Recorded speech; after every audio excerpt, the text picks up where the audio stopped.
posibilidad de reflexionar, y reflexionar seriamente a partir de ellos. Ustedes saben que la importancia de los accidentes son inversamente proporcional a la distancia de donde ocurren.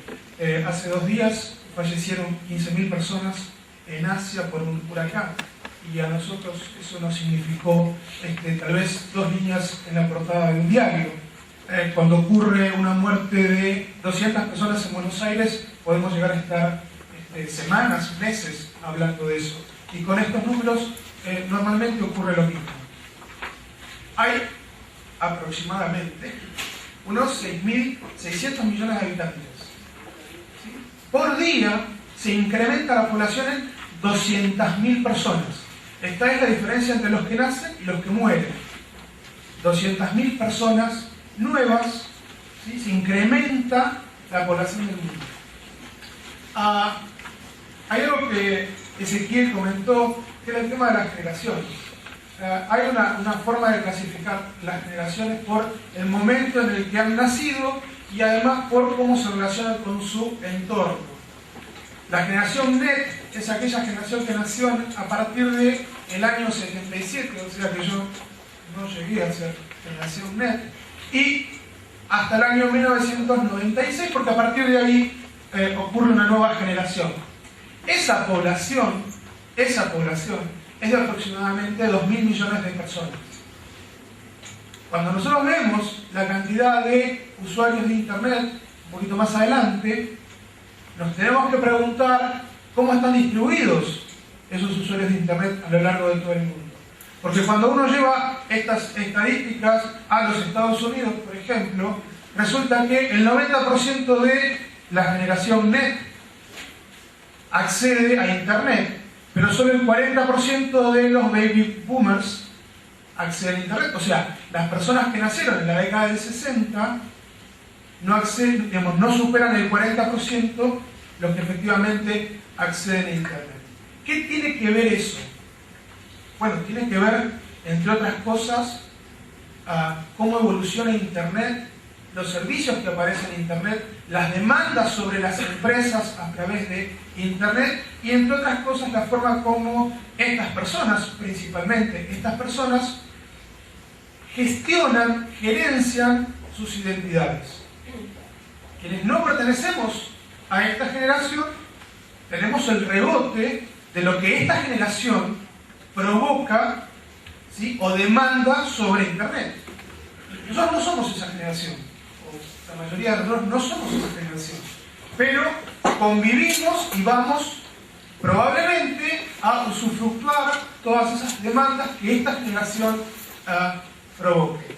En números porcentuales, y tal vez ustedes recuerdan que hay por ahí un proyecto Aldea Global, y algunos videos en donde convierten el mundo en una aldea de 100 personas y dicen, bueno, si fuéramos una aldea de 100 personas seríamos 60 asiáticos, una persona de Oceanía. Bueno, eso en la versión actualizada plantea que el concepto de la aldea global, si fuéramos una aldea de 100 personas, habría unos 34 que tendrían teléfono celular y unos 17 que serían usuarios activos de Internet, de los cuales uno solo sería dueño de una PC. ¿Okay? Pero habría 17 usuarios activos. O sea que hay un 17% de la población mundial que son usuarios activos de Internet, aunque solo uno de ellos sea dueño de una PC. Lo cual en realidad es solo una foto de una película que está cambiando muy rápidamente. ¿Por qué? Porque básicamente se venden aproximadamente 270 millones de PCs por año. 270 millones de PCs por año. De las cuales 24 millones van a Latinoamérica, 60 millones van a Estados Unidos. O sea, en Latinoamérica se venden 24 millones de PCs por año. Volviendo a los números grandes, sobre una población de 6.6 miles de millones de personas, hay aproximadamente unos 1.350 millones de usuarios de Internet. realmente no sé si esto da el 17% que habíamos antes, porque si hay algo que me costó muchísimo estos últimos días fue encontrar números actualizados de fuentes relativamente confiables. Hay mucha información que se repite, que va de un blog a otro, de un sitio de noticias, pero encontrar la fuente se vuelve cada vez más difícil y además, en algunos casos, lo que uno comienza leyendo es la interpretación de la interpretación de la interpretación y no necesariamente los números concretos en su formato puro. Pero este es un sitio que viene siendo referente hace muchos años y estas son estadísticas bastante actuales, de hecho son de marzo del 2008. Dijimos 1.350 millones de usuarios de Internet para 6.600 millones de personas, de las cuales en Latinoamérica hay 127 millones de usuarios de Internet.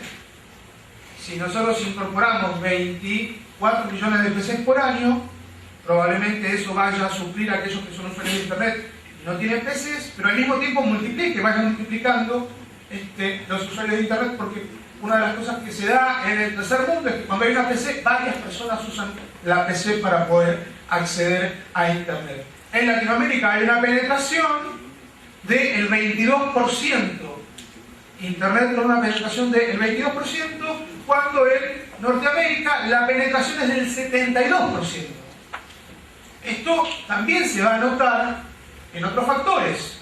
Si yo les decía que el 90% de los adolescentes pequeños y tardíos en Estados Unidos son usuarios de Internet, eso tiene un impacto en la economía.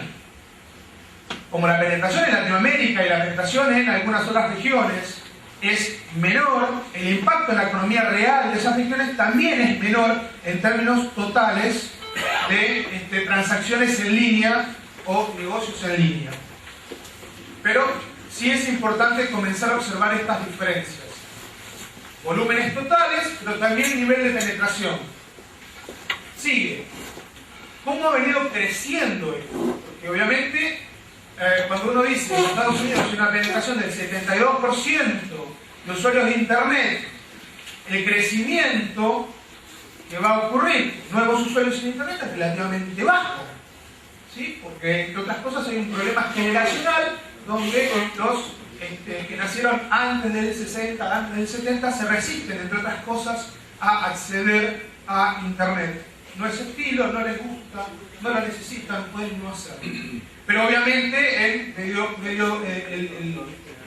Medio Oeste, África y Latinoamérica, el crecimiento año a año viene siendo acelerado, muy acelerado, lo cual tiene un conjunto de beneficios interesantes y al mismo tiempo un conjunto de desafíos que son un dolor de cabeza tanto para las organizaciones gubernamentales como para las que no son de gobierno, entre ellas para quienes intentan hacer negocios utilizando esta plataforma con estos nuevos usuarios que se incorporan al acceso a Internet pero no tienen una formación adecuada o el conocimiento adecuado. Ezequiel fue más que claro en términos de posibles riesgos asociados a el utilizar sin el suficiente conocimiento de herramientas que parecen en principio inofensivas.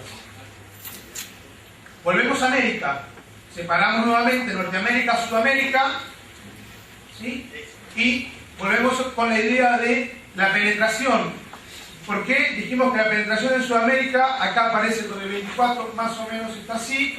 Concretamente en Argentina, el promedio sube, la penetración en Argentina está cerca del 40%, lo cual es bastante positivo, o sea, nos diferencia del resto de los países. Ustedes saben que en Latinoamérica, el país que mayor cantidad de usuarios de Internet tiene es obviamente Brasil. Le sigue Argentina y luego Argentina-Colombia. Argentina tiene una población de usuarios de Internet realmente importante. Estamos hablando de 16 millones sobre 40 que somos. Pensemos en clase alta, clase media y media baja, ya comenzando a acceder activamente a Internet. Es, entre otras cosas, una gran oportunidad a partir de todos los recursos que hay en Internet para ser obviamente utilizados. un poquito el orden de los números. Porque hablábamos de 1.350 millones de usuarios de Internet. Y se comenzó a hablar de robo de identidad. De hecho, el encuentro tiene que ver con robo de identidad. Hay varias cosas que son marcadamente diferenciables cuando uno habla de robo de identidad y cuando uno habla de identidades en Internet. Entre ellas, algunas las vamos a ver, tienen que ver con la pérdida de confidencialidad de datos que algunas empresas almacenan en sus sistemas. Uno tiene un DNI, el DNI es de papel, ¿de acuerdo? En ese DNI aparecen datos mínimos pero imprescindibles que sirven como prueba, ¿sí?, para poder autenticarme frente a un organismo de gobierno o una oficina pública. Podríamos decir que en Internet, cuando hay algún capital, dinero de por medio, algún servicio que implique propiedad, uno utiliza parte de esa información, ¿sí?, para poder autenticarse y para poder ser reconocido por una empresa o por un sistema. Igual que en la vida real, uno va a comprar algo, va a contratar un servicio, le piden los datos, le piden nombre, le piden fecha de nacimiento, le piden DNI, si va a pagar con tarjeta, con la tarjeta, todos los datos de la tarjeta, le piden dónde vive, teléfono alternativo, y hasta es posible que se quede con una fotocopia del documento. En el mundo virtual, cuando hay propiedad o capital de por medio, básicamente se pide la misma información. Por lo general, en ambos casos la información termina en algún sistema, en alguna base de datos. Resulta que en los últimos años estas bases de datos se vienen perdiendo, ¿sí? Se van cayendo por los motores, la gente se las olvida en laptops, se las olvida en pendrive. Hay gente que le encuentra obviamente una ventaja económica y la comparte amablemente con alguna otra empresa que seguramente la va a recompensar por esa actitud generosa de compartir información que es confidencial pero es de otros. Y los números más recientes que tengo son que para el año 2007 en los Estados Unidos exclusivamente, recordemos los números de los Estados Unidos, Norteamérica, sobre 243 millones de usuarios, se perdieron datos sobre 127 millones de usuarios. Supongamos que muchos de esos datos estaban repetidos y fueron bases que tenían información de los mismos usuarios. Igualmente es un número astronómicamente alto, ¿sí? Uno tiene que comenzar a poner en contexto ciertos números. Van a haber estadísticas que son del año 2006, algunas que son del año 2005. Vamos a intentar extrapolar algunos números, tratar de entender cómo evolucionan, pero estamos hablando que en los Estados Unidos, de una organización que lleva un registro, en algunos estados de los Estados Unidos están obligados a denunciar, a hacer público cuando hay un compromiso de la confidencialidad de datos personales. No en todos los estados, y en aquellos estados donde las organizaciones no están obligadas, no todas informan, ¿sí?, que se perdió una laptop con información, que se perdió una cinta de backup, que hackearon un servidor. Entonces, inclusive estos datos pueden estar bastante alejados de la realidad, pero son números importantes. ¿Qué tan importantes? Bueno, resulta que alguien tiene una base de datos donde hay datos personales. Puede utilizar esa información para hacer una segmentación de mercado y empezar a venderle spam, ¿sí? Le mando spam solamente a los que están enfermos de cáncer, ofreciéndole curas milagrosas. Y como sé que están desesperados, probablemente alguno caiga en mi organización delictiva y yo pueda estafarlo. Estoy diciendo lo más claro posible, y además esto es una situación muy frecuente, ¿no? Pastillas de Viagra, no sé por qué me llegan, porque me siguen llegando, y otro tipo de medicamentos. Ahora, cuando hay tarjetas de crédito involucradas o cuentas bancarias, o aquella información necesaria para abrir una cuenta bancaria, pedir un crédito, comienzan a ocurrir otro tipo de delitos en donde ya no intento seducir o tentar a la víctima, sino que ya explícitamente me abuso de esa información que tengo y abuso de la víctima, impersonalizándome con su identidad y afectando su reputación o tomando parte de su capital y haciéndomelo propio. ¿En qué porcentaje? Todavía no lo sabemos. De hecho, es muy difícil saber qué porcentaje de estos números se traducen en concretamente compras fraudulentas o aperturas de cuentas bancarias o tarjetas de crédito, por supuesto, o préstamos, hipotecas, ese tipo de cosas. Pero los números son altos. ¿Qué tan altos? Altos, muy altos, 10 millones de incidentes en los Estados Unidos. Y aunque va decreciendo, y esto me llamó la atención, porque lo primero que yo me imaginé cuando empecé a investigar esto hace un par de semanas es que los incidentes iban a ir en aumento. Digo, más gente se conecta a Internet, hay más información en sistemas informáticos y van a incrementarse cada año los incidentes relacionados con robo de identidad. Al menos en los Estados Unidos no es así. Cuidado con esto también, entre comillas, porque esto es información provista por una oficina de gobierno federal de los Estados Unidos. Con la experiencia en Latinoamérica, esto no necesariamente tiene que ser totalmente correcto, pero al menos los números grandes, los números generales, indican que viene habiendo una reducción, aunque leve, de los casos de robo de identidad. Pero siguen siendo 10 millones de casos por año. 10 millones de casos por año sobre 240 y no sé cuántos millones de usuarios de Internet. ¿Sí? Para la persona afectada, más allá de que también estén planteados procesos y sistemas como para que pueda demostrar de que ella realmente es inocente, terminan teniendo un costo. Ese costo es un costo en horas, con un promedio de 25 horas por víctima.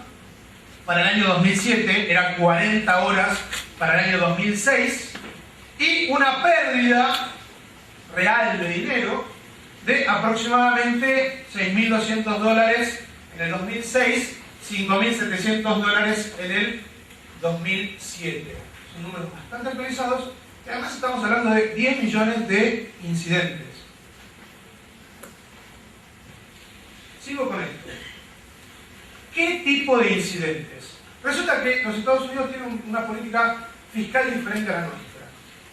Uno paga, ¿sí?, pero después puede reclamar que le devuelvan parte del dinero que pagó, parte del dinero que son impuestos, puede pedir que se lo devuelvan. ¿Sí? Acá uno paga. Esperar que a uno le devuelvan, como muchos otros países, es por ahora una utopía. Resulta que hay una forma de estafa que tiene que ver con el robo de identidad, que es ir a reclamar por compras que hizo otra persona y entonces hacerse de esa devolución de los impuestos. Y uno dice, ¿cuánta gente puede haber sido afectada por ese tipo de robo de identidad? Bueno, entre el año 2005 y el año 2006, casi un poco más de 90.000 personas. ¿Sí? Está bien. Eran 10 millones de incidentes. Uno comienza a asociar enseguida de que usan la tarjeta de crédito para comprar algo en eBay. Pero existen otras formas de utilizar esa información de su identidad, y también utilizando los sistemas informáticos, utilizando Internet, utilizando las facilidades que da el gobierno federal, hacerse de dinero que luego le van a ir a reclamar, o al menos le van a reclamar los comprobantes a la persona que se vio damnificada. Sigue un poco más. Hay aseguradoras. ¿Sí? Entonces uno puede asegurar su identidad. Cuesta $100 por año, más o menos. Uno puede asegurar su identidad. Y después, cuando hay un caso como este, ir a la aseguradora y reclamar para que le arregle este problema en el que se vio envuelta. Ahora, esta aseguradora viene haciendo algunas encuestas y sobre 1.850 personas, el 21% dijo haber sido víctima de robo de identidad en el año anterior, estamos hablando del año 2006. ¿Sí? Sobre 1.800 personas encuestadas, el 21% dijo haber sido víctima de robo de identidad. Cosas interesantes. Se reconoce víctima de identidad cuando viene el Estado y le pide el comprobante sobre el cual hizo devolución de impuestos. ¿Sí? De ese 21%, casi un poco más de la mitad, o sea, del total un 12%, digamos, identificó que le habían robado la identidad porque vino el Estado le dijo, bueno, yo te devolví el dinero de los impuestos, ahora mostrame el comprobante. Muchos de ellos terminaron identificando, reconociendo que fueron familiares, fueron amigos, fueron gente de la limpieza, fueron compañeros de trabajo quienes utilizaron su identidad para hacerse de ese dinero. Guarden este registro porque es interesante. En el año 2005, la mitad de las que declararon víctimas, culparon a familiares, amigos, vecinos, empleados domésticos. Cuando la encuesta preguntó quién había sufrido el que sacaran préstamos a su nombre, o sea, hipotecas a su nombre, 2.4% reconoció, o sea, de esos 1.800 había casi 50 personas que reconocieron que utilizaban sus datos para sacar préstamos. En Argentina esto es bastante frecuente y no estamos hablando de identidad digital. O sea, van con un documento fraguado, no sé, gemelo, robado, lo que fuera, y sacan un crédito, ¿no? Pero acá estamos hablando de que, al menos en Estados Unidos, esto se puede hacer a través de Internet colocando la información y con esa información como única prueba para poder hacer efectivos esos trámites. El informe de la FTC, que es una oficina del gobierno federal, estima en 3.2 millones de personas en el año 2005. Vean la diferencia. Habíamos hablado de 10 millones por una organización primero, y acá otra organización que es un organismo relacionado con comercio, indica que al menos en lo que tenga que ver con comercio, el robo de identidad llegó a afectar a 3.2 millones de personas. Y en este caso el promedio baja, ¿sí?, en cuanto al daño económico por $1.180, pero aumenta la cantidad de horas que requieren esas personas para resolver esta situación. Otra forma y otro motivo por el cual usurpan identidades, roban identidades, al menos en los Estados Unidos. Y esto es para poder trabajar.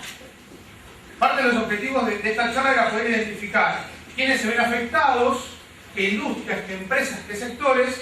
Lo que me puede decir que principalmente los que se ven afectados son la industria financiera, la industria de salud, el seguro social, pero en Argentina y en Latinoamérica podrían ser las obras sociales o las prepagas. Ustedes saben que la estadística en Argentina da 1.6 usuarios por persona que efectivamente paga una prepaga, ¿no? O sea, de cada 3 personas que usan el sistema de prepaga, solo 2 de ellas pagaron por ese servicio. Después la usa la hermana, el amigo, la cuñada, el vecino, la empleada. Y bueno, en Estados Unidos ocurre algo parecido, ¿sí? Utilizando el número de seguro social, utilizan el sistema de salud, pero también lo utilizan para sacar licencia de conducir, para sacar una cuenta de banco, para conseguir trabajo. Y estos son números importantes. 246.000 personas en Estados Unidos que reconocen que su identidad fue utilizada por inmigrantes ilegales, de los cuales el 14% están directamente asociadas a conseguir un trabajo. ¿Sí? utilizar la identidad para conseguir un trabajo y obviamente poder cobrar por ese trabajo. Ezequiel habló de redes sociales. Pongamos las redes sociales en números. Ahí faltaba un separador. Corto acá. Siguiente tema. Redes sociales. Pongamos a la generación.net en números. ¿Sí? Dijimos que en Estados Unidos el 90% de los adolescentes se conectan a Internet. La verdad es que en el mundo, cuando hay adolescentes con acceso a Internet, tienen prácticas similares. Utilizan redes sociales. De hecho, hay redes sociales que son populares en Latinoamérica, redes sociales que son populares en Estados Unidos, que son diferentes, redes sociales que son populares en Europa, que son diferentes a las que están en Europa del Este, que son diferentes a las que están en Asia, que son diferentes a las que están en África o Oceanía. Hay muchas redes sociales, pero cada red social tiene como particularidad que aglutinan o permite encontrar a millones de individuos. Estamos hablando de Facebook, una de las más de mayor crecimiento o mayor velocidad de crecimiento en los últimos años, que reúne unos 60 millones de usuarios activos. Estamos hablando de MySpace, que reúne unos 110 millones de usuarios activos.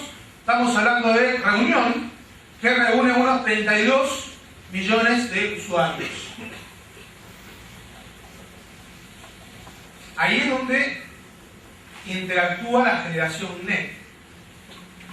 ¿Sí? Tienen particularidades estas redes sociales. Estos servicios públicos tienen particularidades similares a las que provee Gmail, Hotmail, Yahoo. ¿Sí? Y dentro de esas particularidades es que no requieren que uno tenga que demostrar quién realmente es. Si uno quiere contratar un seguro en línea, tiene que poner sus datos. Y probablemente tenga que después demostrar que esos datos son realmente suyos. ¿Sí? Si uno quiere comprar en Amazon, en eBay, en Mercado Libre, y quiere utilizar la tarjeta de crédito, en algún momento tuvo que poner sus datos reales. La tarjeta de crédito tiene que ser real, y en algún momento todo esto se tiene que haber validado offline.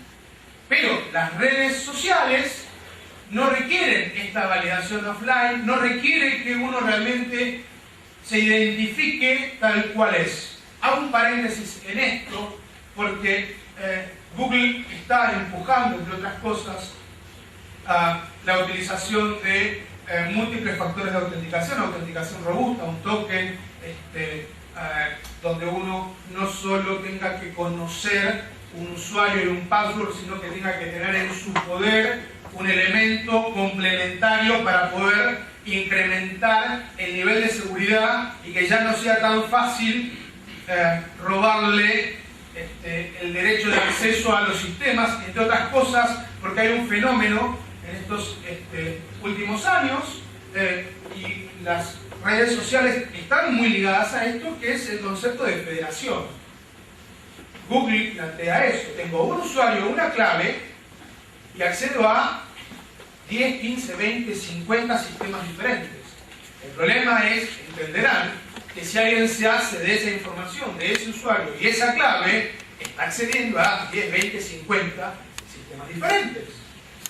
Entonces, existe una solución que existe hace muchos años, esa solución está bajando de precio, ¿sí? Un token hoy debe estar en el orden de 25, 30 dólares, ¿sí? Y es algo que uno conserva tal vez por años y permite que una persona requiera tenerlo en su poder para poder acceder a un sistema, y entonces ya no se puede uno andar transmitiendo esta información sensible y otras personas utilizándola para acceder a sus sistemas. Vuelvo a las redes sociales. Características de las redes sociales: no me tengo que identificar tal cual soy, pero es un negocio que para el año 2013 va a ser de 4.600 millones de dólares.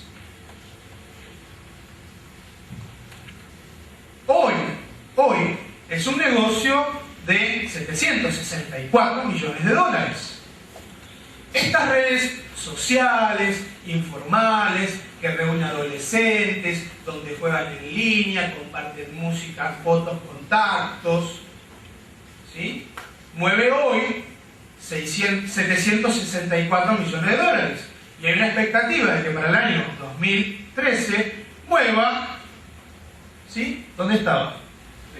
4.600 millones de dólares. Es mucho dinero. ¿Por qué? Porque los chicos crecen. Y los adolescentes de hoy, dentro de 5 años, van a trabajar y ganar dinero. ¿Dónde queremos que gasten el dinero? Que lo gasten en la red. Está bien, obtendrán todo lo que ellos quieran y mucho más lo que podríamos obtener nosotros o mucho más lo que hemos obtenido nosotros por el mismo dinero a través de la red. ¿Sí? Pero la idea es que lo vuelquen a través del mismo lugar en donde viven. De hecho, ustedes saben que los adolescentes en Estados Unidos no reconocen la casa donde viven como su hogar, porque los padres en términos generales les ponen tantas limitaciones, el Estado le pone tantas limitaciones, los colegios le ponen tantas limitaciones, que en el único lugar donde se sienten libres es en el ciberespacio. Entonces tiene mucho sentido de que se arme todo un negocio alrededor de estas redes sociales, estos escenarios. Y nosotros, que no somos de esa generación, ya convivimos. Yo tengo perfil acá, perfil allá, estoy en 1, 2, 3, 5 redes sociales, porque no estar me deja fuera de un montón de actividades que realiza la generación NET, o los más bien con la generación NET, con los cuales trabajo. Pero esta generación NET, hoy en Estados Unidos, decide muchas cosas en su casa. Por eso es que hoy ya es un negocio de 750 millones de dólares. ¿Por qué? Porque decide. Decide en términos de la ropa, de 8 a 12, de 13 a 21.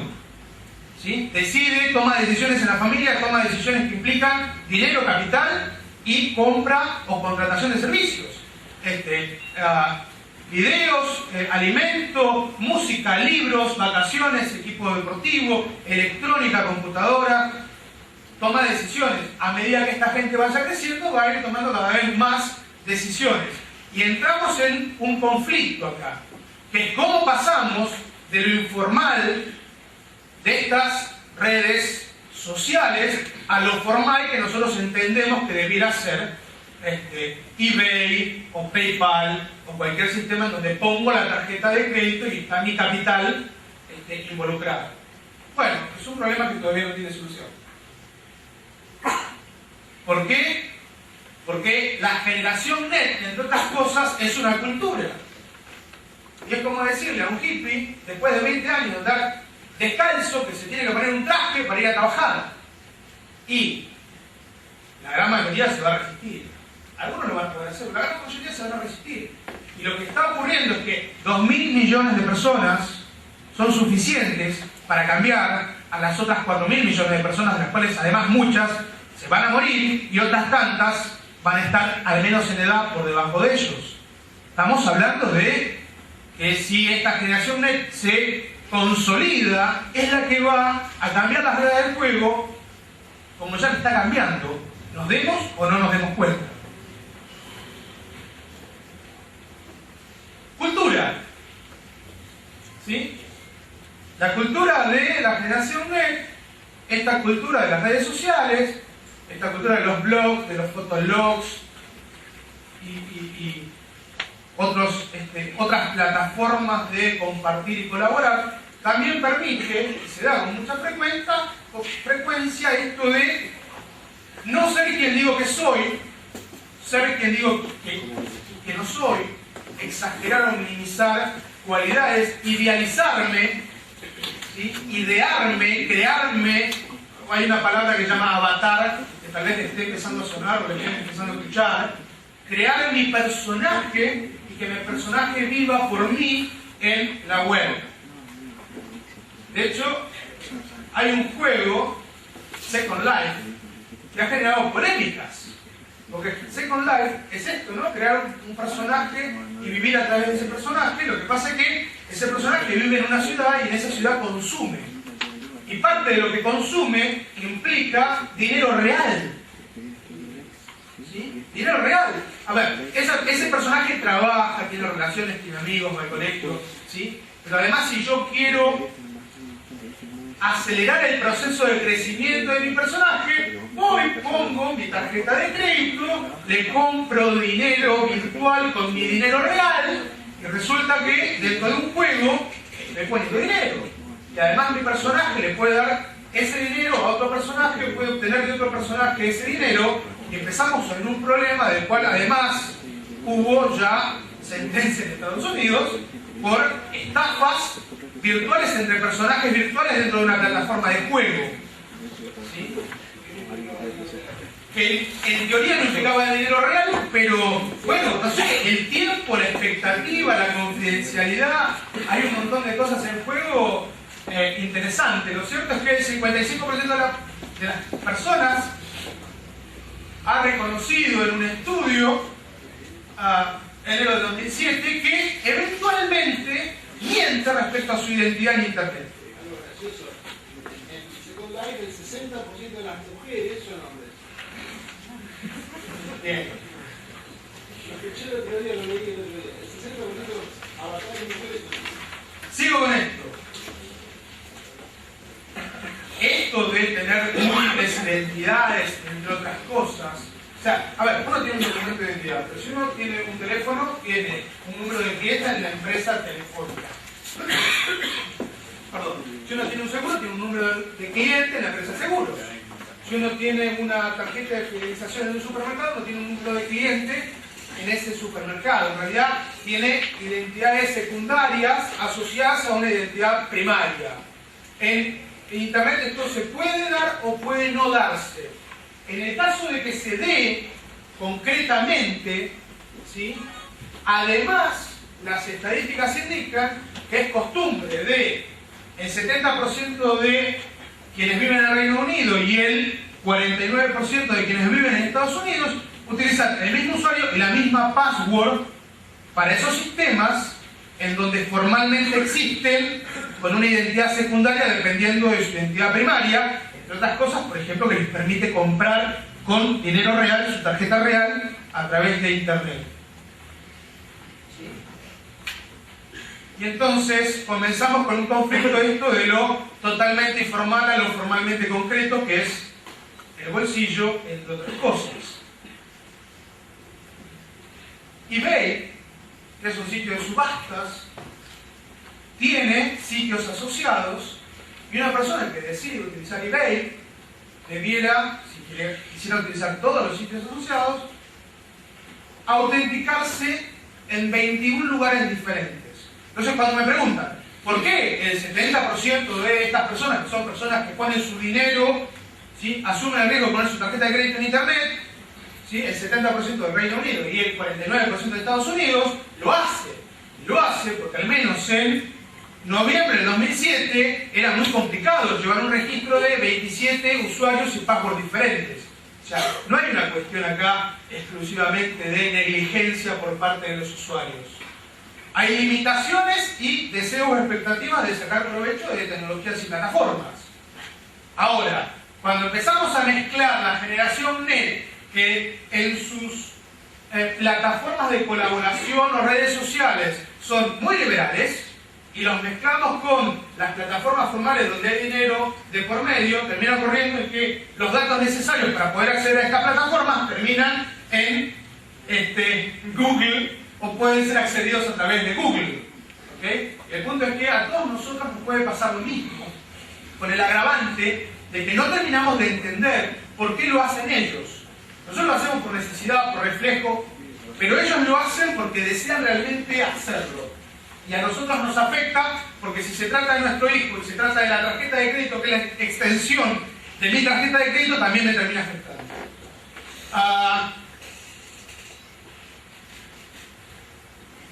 Detalle curioso como el de Second Life. También hay estadísticas sobre el amor. Y el amor es algo concreto. Porque las relaciones de pareja son algo concreto. Y porque una mujer despechada hace cualquier cosa. ¿Sí? ¿Un hombre también? Pero yo me acuerdo siempre de una excelente. La mujer despechada es incapaz de cualquier cosa. Y lo cierto es que este mundo informal en el cual vive la generación NET también se vuelve real cuando implica relaciones con otras personas.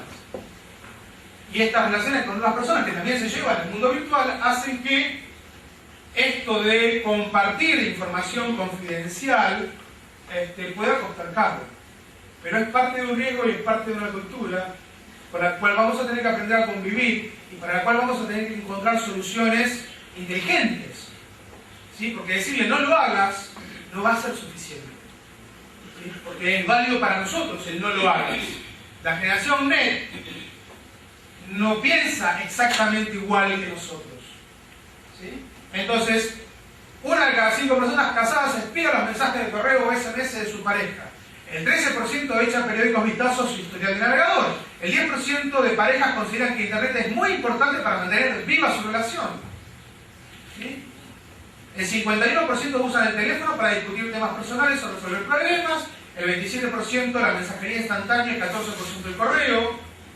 Los principales cibercrímenes para las parejas son los mismos que en la vida real. Enamorarse de otro, tener cibersexo, airear datos íntimos, explicar problemas de la relación a otros, dar información personal sobre su pareja o filtrar con otras personas en Internet, que podrían ser hombres que se hacen pasar por una mujer. Además, volviendo a lo concreto, más concreto que las parejas, que sigue siendo el dinero, de los 1.350 millones de usuarios en Internet, 875 millones de usuarios han utilizado Internet para realizar una operación comercial. ¿Sí? Es mucha gente. 875 millones, y estamos hablando de enero del 2008, 875 millones han consumido a través de Internet. Datos interesantes: en el sur de Corea, 99% de quienes acceden a Internet consumen. El Reino Unido, 97% de los que acceden a Internet consumen a través de Internet, contra un 57% de los Estados Unidos. ¿Recuerdan el tema de penetración? Ok, hay una cuestión generacional. El porcentaje de usuarios de Internet en Estados Unidos sigue siendo un porcentaje que todavía no tiene capacidad económica propia, ¿sí? Pero que la va a tener en cualquier momento. En cambio, quienes están accediendo a Internet en otras regiones, por ejemplo el Reino Unido, ya tienen capacidad económica propia y la ejecutan a través de Internet. Por eso también esta diferencia entre el nivel de penetración que hay en Estados Unidos versus la utilización de los sistemas para comprar en Estados Unidos.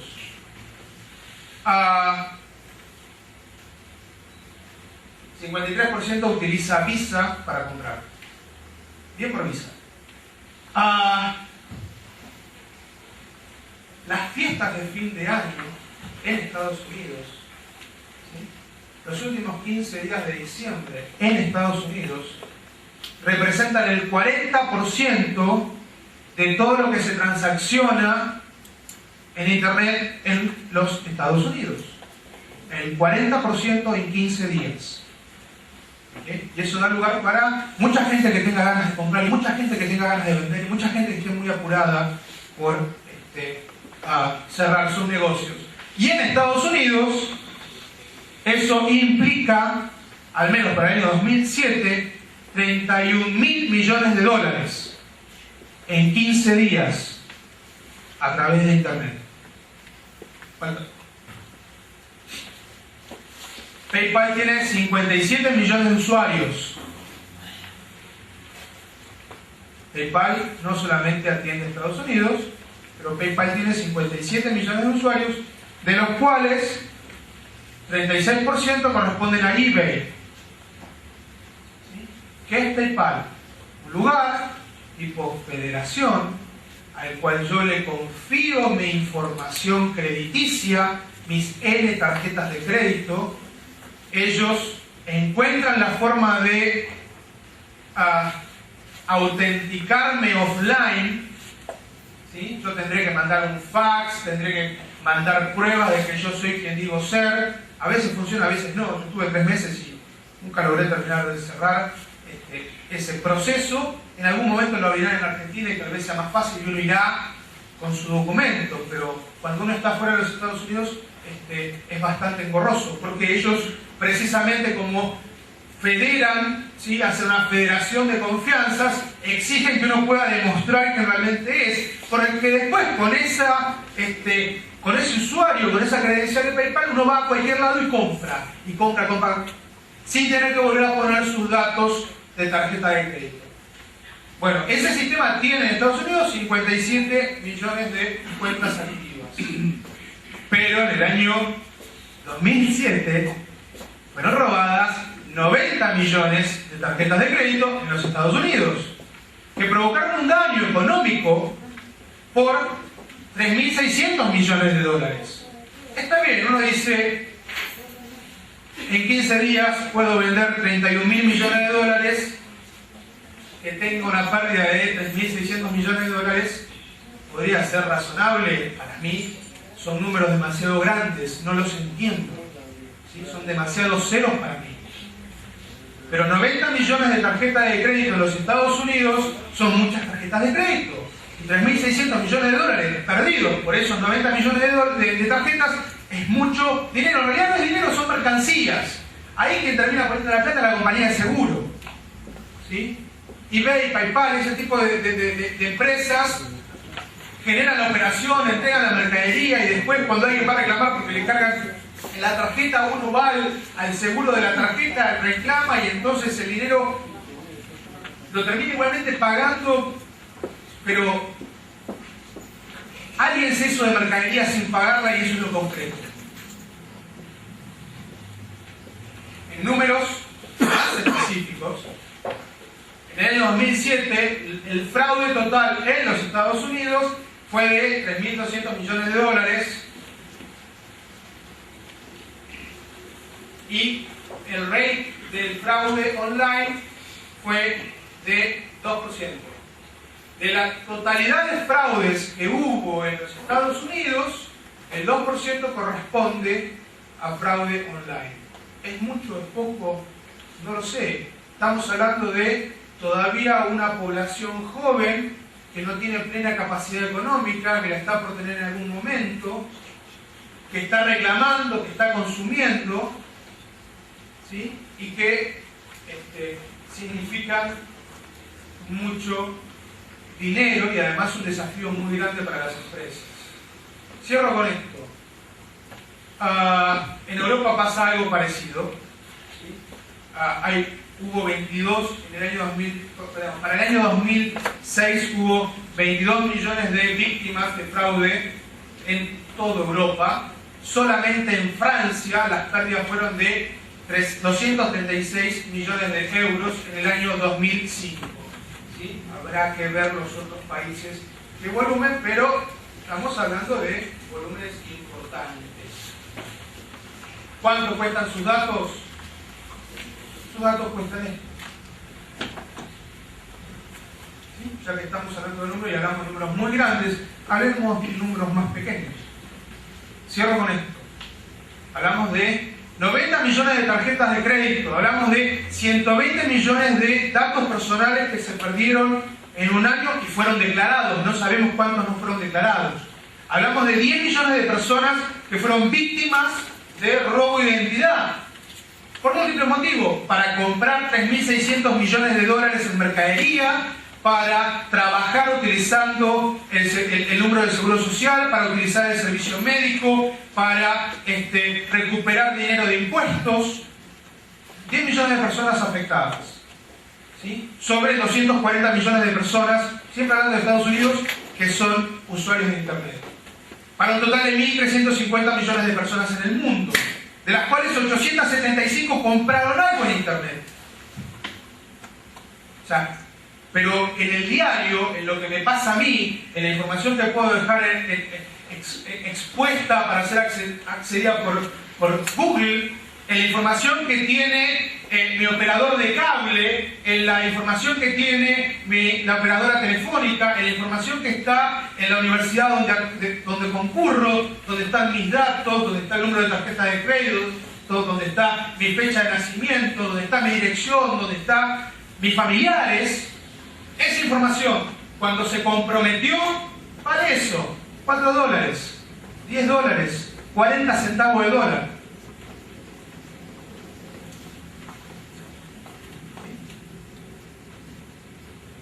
Números grandes, son números grandes. Muchas gracias.